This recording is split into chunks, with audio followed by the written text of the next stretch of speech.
Kita ngajar itu untuk menyampaikan ilmu, bukan untuk berdebat dengan orang lain. Kalau mau debat, bukan di sini sesinya.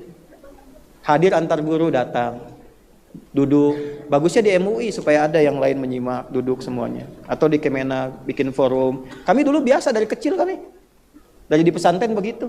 Kita duduk, ketemu, bahas. Ya, saya di Timur Tengah, di Libya, itu bukan cuma dengan muslim, dengan non-muslim. Antum kalau tahu Rowan Williams yang menikahkan Kate Middleton itu kami tuh ada satu duduk diskusi di satu panel yang sama. Gitu. Dan tidak ada masalah di situ. Tidak ada masalah. Nanti lari lagi.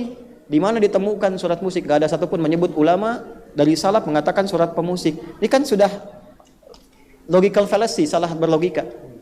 Bapak Ibu, musik itu bahasa apa? Bahasa Indonesia sekarang. Diserapnya dari bahasa apa? Bahasa Yunani, bukan bahasa Arab. Nggak dikenal kata musik dalam bahasa Arab. Itu serapan sekarang. Musik itu dari bahasa Yunani, muse. Asalnya dari mitologi. Zeus punya anak perempuan 9. Disebut Muses. Zeus. Sekarang sedang ada masalah sampai Zeus pun ikut di online. Ya. Nah, Muses itu dewi-dewi musik. Ada dewi puisi, Clelio itu ya. Kemudian sampai 9 jenis dewinya. Itu ahli di bidang musik. Diseraplah ke dalam bahasa menjadi musik. Dari Muses jadi musik. Di bahasa Arab gak dikenal itu. Di zaman Nabi gak ada istilah musik. Zaman Nabi sebelum lahir kata musik itu gak ada. Yang ada cuma 5 kata. Yang maknanya sama dengan musik yang disebut sekarang.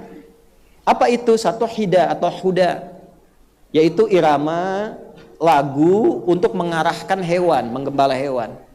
Yang kedua, senandung-senandung umum lagu disebut ghina. Makanya bab musik sekarang disebut fikul ghina, ya, bab tentang nyanyian, tentang lagu. Kalau umum sifatnya. Nah, kalau pakai notasi khusus, ada 16 notasinya disebut dengan bahar, disebutnya syair. Di syair itu disebut syair, itu bukan syair dalam pengertian bahasa Indonesia. Jadi gini, kalau pahami bahasa Arab jangan pakai KBBI. Kamus Besar Bahasa Indonesia, ya nggak nyambung. Bahasa Arab pakai bahasa Arab, bahasa Indonesia pakai bahasa Indonesia. Jadi kalau kita membahas dengan istilah bahasa Arab, gunakan pendekatannya bahasa Arab. Itu yang dipakai, supaya jelas. Nah, syair itu disebut syair, itu syaratnya 5. Yang pertama itu zatu afkar, ada ide, ada renungan, ada rasa. Yang kedua ada uslub, ada gaya bahasa. Ketiga fasohah, ada kefasihan. Nah, keempat ada khayal, imajinasi. Yang kelima itu yang kita sebut musik, ada notasi iqa namanya dulu itu, ada 16. Ya, notasinya baloknotnya ada 16 disebut dengan bahar. Ada tawilun lahudunar buhuri fadailu fa'ulun mafailu kifanab ki min dzikra habibin wa manzili bisaqtili wa baina dakhuli fahaumali. Ya. Kalau diiringi musik, musiknya disebut dengan ma'azif, alat-alatnya, alat-alat iramanya. Kalau pakai alat, ya, yang kita sebut sekarang dengan alat musik itu alatnya. Bedakan alat dengan musiknya, beda.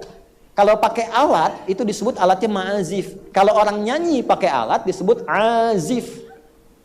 Kalau tanpa alat disebut dengan, kalau ada notasi 16 disebut syair. Kalau nggak pakai notasi bebas disebut ghina. Kalau untuk hewan disebut hida. Kalau bikin konser, festival diperdengarkan disebut sama. Itulah 5 kata. Jadi nggak ada kata musik.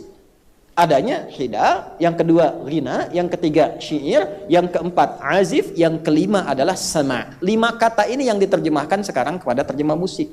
Jadi kalau Anda ngaji kitab, Anda nggak akan temukan kitab ulama dulu menyebut musik itu nggak ada.